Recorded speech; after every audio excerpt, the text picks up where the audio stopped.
Hi guys, welcome back to the channel. My name is Jason. I am your watch guy today. Now, today I am reviewing my first Retangula. There's a link with Retangula and Redunne, and I don't know what it is. I think they're the same company, they're the same umbrella or something like that. But this one is branded as Retangula. Now, this can be picked up on Aliexpress. I have a link in the description.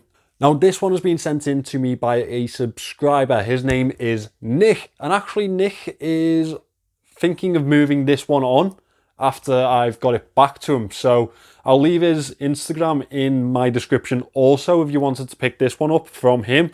Drop him a message, see if you guys can do a deal. I'm pretty sure this will be quite the acquisition for any of you guys out there that are into monster homages. So, without further ado, let's turn this camera around and let's get into this review. So this is Retangula's homage of the Seiko Monster. Now, a lot of you may have seen Seiko Monsters modded, and that's kind of what I think this is paying homage to. Not directly to the actual monster itself, but to a modded version of it. Now, let me talk to you about the dimensions and the movements before we get into the actual full review. This is 42.5 millimeters in diameter. From here to here, I've measured that. It is 13.6 millimeters thick, which isn't as thick as you expect it to be fair. 48 millimeters lug to lug, which is very, very wearable. And it has that type of Seiko vibe in the wearability of it. These lugs are 20 mil. As you can see, the band extends to meet these lugs here to give it more of a thick look while remaining a standard size. So the movement in this one is the NH36A. As you can see, we have a day-date complication on this one here. Now, this all comes in very affordably on AliExpress at £140. I believe it's the Stanley Watch store that have these in stock, or that's who I've linked below. Now, these come in a few different colours. There's a red and an orange, which are absolutely fantastic. A few other colours also. And this, obviously, very pretty blue, almost purple dial. So this is fully 316L stainless steel. As you can see, we have a very well-designed casing. We have the crown over here at the 4 o'clock position, and it has a couple of crown guards either side which flow really nicely with the casing.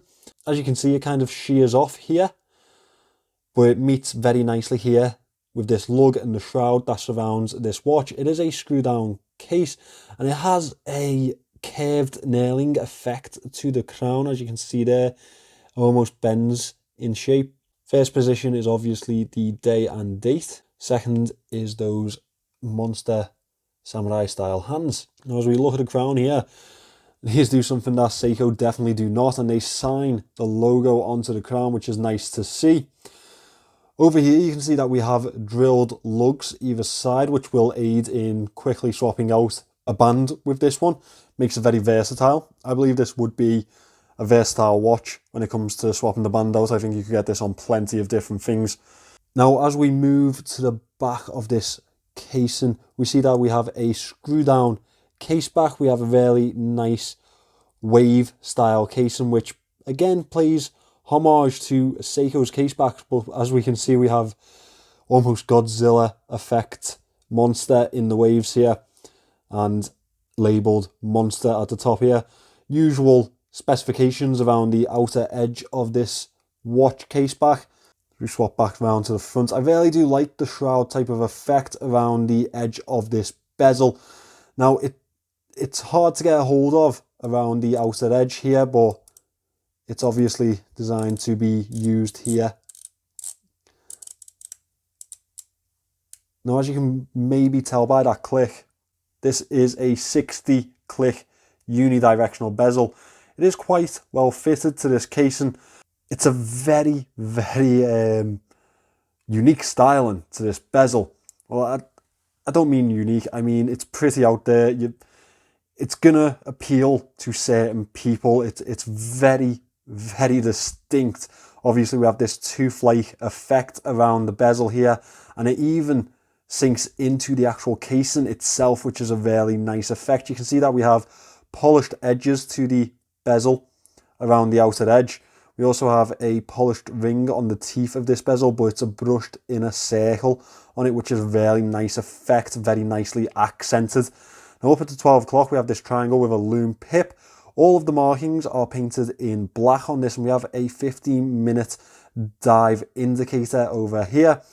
We have the 15, 30 and 45 markers in numerals, and the rest of the 5-minute markings are in spiked batons, which is nice to see. Again, it really does all flow to this type of monster aesthetic of this watch. I think they've done this really well. Now, obviously, we can't give them all the credit. A lot of it is down to Seiko's design, and obviously what people have modded after Seiko's design.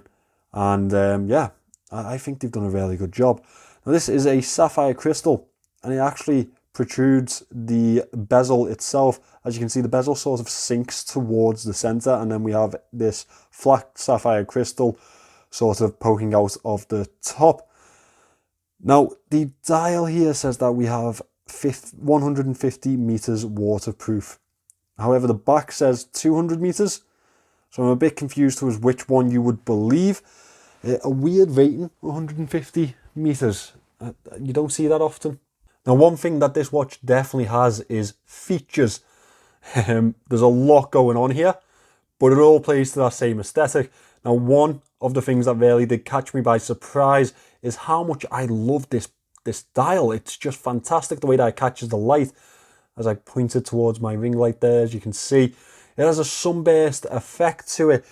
It's a deep, deep blue dial that fades to black on the outer edge of the dial, but it almost has a purple colouring to it when you've got it on wrist and you catch it in natural sunlight. I think it's absolutely gorgeous. I think I've never seen this type of aesthetic to a monster dial before, and I think that's what caught me off guard. I didn't expect it to be so vibrant. I thought it'd just be a flat dial. I really, really do enjoy that colour. Now, as you can see around the outer edge, we have a chapter ring that sits off the dial, and we have these indice markers in tooth-like style or spike-like style. That's again very much playing to the Seiko Monster aesthetic. I really do like the style of these dials. I really like the style of the Monster dial, and this one does very well too. The indices look almost silver against that black chapter ring. The chapter ring itself actually has silver markings around the edges, you can see for the minutes. No numerals on this dial. We do have the date window over here at the 3 o'clock, and it does have a nice white border. Now, it doesn't always work on every watch, that white border, but I think it really does work here. I think that's the right choice. At the 12 o'clock, we have the Retangula or the Redune logo, which is very nice actually. I quite like that logo. I think it's Redune. I'm very confused between the two. Down here at the 6 o'clock, we have automatic water 150 meter proof. As I say, I'm not sure if it's 150 or 200 meters. Very confusing, to be fair. We have this monster style handset. Now, this is the same handset that you will find on the Seiko Samurai that you all know that I am so fond of. I absolutely love a Seiko Samurai, me. I'll show you why they call it the Samurai too, or why I've been told they call it the Samurai. There could be 50 different stories to this one. As you can see, when the hands line up, it almost looks like we have a samurai sword, or a sword, in fact. I always thought it was the angular casing that gave it the samurai name, but apparently it's the handset. The second hand has a really nice arrowhead tip, and it has a red border, while the rest of the handset has a black border. I really do like the black border on this. It plays well with the dial, plays well with the indices, because they also have black borders around them. Now, let me get into the Loom shot and let's see what we're dealing with here. Now, the listing has this down as BGW9, so let's see what we're dealing with. Let's see how this lights up. Hopefully it lives up to this monster type of styling. It's one thing that Seiko don't really let you down with, the Loom. Let's hope that this monster is exactly the same. A good standard. It's spread rather well. The dial isn't as good as the handset. And we have this Loom pip up here at the 12 o'clock.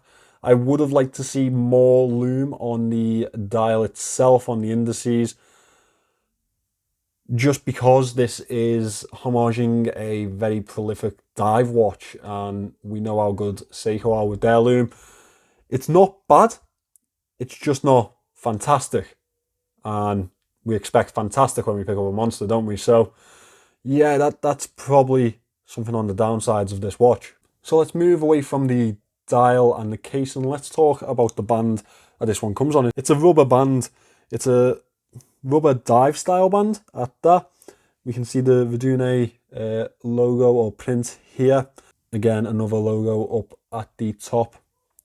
It's actually really nice and really comfortable on wrist, and that's another thing that surprised me. Also, we have a metal keeper with a Monster Claw logo engraved onto that, and a brushed buckle. Now, I really do like this band. I like it a lot more than I thought that I would. I thought it'd be a little bit uncomfortable because of how well priced these watches are, but it fits really well. I actually really enjoyed wearing this one. I thought it was really nice on wrist. It really suited a lot of different looks. I really enjoyed it. I've liked wearing it. To be honest, if this was the orange or red one, I'd have probably tried to buy it off Nick myself. Yeah, I don't have any complaints about the wearability of this watch. In fact, let's move into the moan section as I say that, because there is one thing. Now, one thing that is going to have to be said is that it is a chunky watch. It's a dive watch. Funny enough, Nick actually said that he was moving this on because it's not big enough for him, I think. It's not chunky enough for his style. It's 13.6 millimeters thick. Now, that's not exactly out of this world. I reviewed an MTK chronograph a couple of days ago, and to be honest, that was around the same size. So what has happened here is that they've given it a large aesthetic. The entire casing is 13 millimeters, not an extended sapphire crystal or anything like that. It's the casing itself, and in fact the sapphire crystal sits below the actual bezel and it curves inwards, so it does have a chunky aesthetic. However, it's not exactly unwearable. Lug to lug is brilliant, and the diameter will suit a lot of people. It has that Seiko wearability, and that's what I'm really glad of on this watch. Now, my next moan is the Loom. I'd have loved to have seen more Loom on this. If the Loom was as good or just below the standard of a Seiko, then this would be an absolute winner. I'd be screaming from the rooftops about it. I'd be telling people to put their Seikos down and pick this up instead. But the Loom just isn't there. Finally, the one thing that really does stand out as a moan for me is that mistake between the water resistance. Is it 150 or is it 200? I mean, I kind of want to believe the casing because it's the casing. Maybe they just mismatched the dial on this one. Yeah, that's genuinely the one thing that I can actually moan about. The rest of it's kind of just niggles, but that's one thing that has let this watch down slightly. But for £140, if you can get past that, I think this is a brilliant option for you, especially for a new diver or a Seiko alternative, because we can see the way that monster prices are going, and they're not going favourably for us, are they? Yeah, I think this is a brilliant option. So guys, that is Verdune or slash Retangula's answer to the Seiko Monster. As I say, it's almost like a modded Seiko Monster already. It's actually very, very nice. And the dial, the camera just doesn't do it justice the way that it hits that light. It's gorgeous. They, as I say, they offer it in different colour options, and I think the orange and the red would be an absolutely fantastic acquisition for many people. Or maybe you like the more subdued blue. There's plenty of colours on there that you can have a look at. As I say, the link is in the description. I've also linked Nick's Instagram. Go and have a look at his page. He has loads of fantastic watches on there. I love scrolling through it myself. And if you're interested in buying this watch, then maybe drop them a message and see if you guys can get a deal done. It'd be really nice if it could move to someone else who is a subscriber to enjoy it after Nick has. Thank you for watching this, guys. Please remember to subscribe to the channel, and I will see you in the next one. You need to go to bed first, mate. Because it needs to be that quiet while I do a video. A tiny video. A tiny video? Yeah. It can't be that tiny. Why? I need to talk about everything on this watch.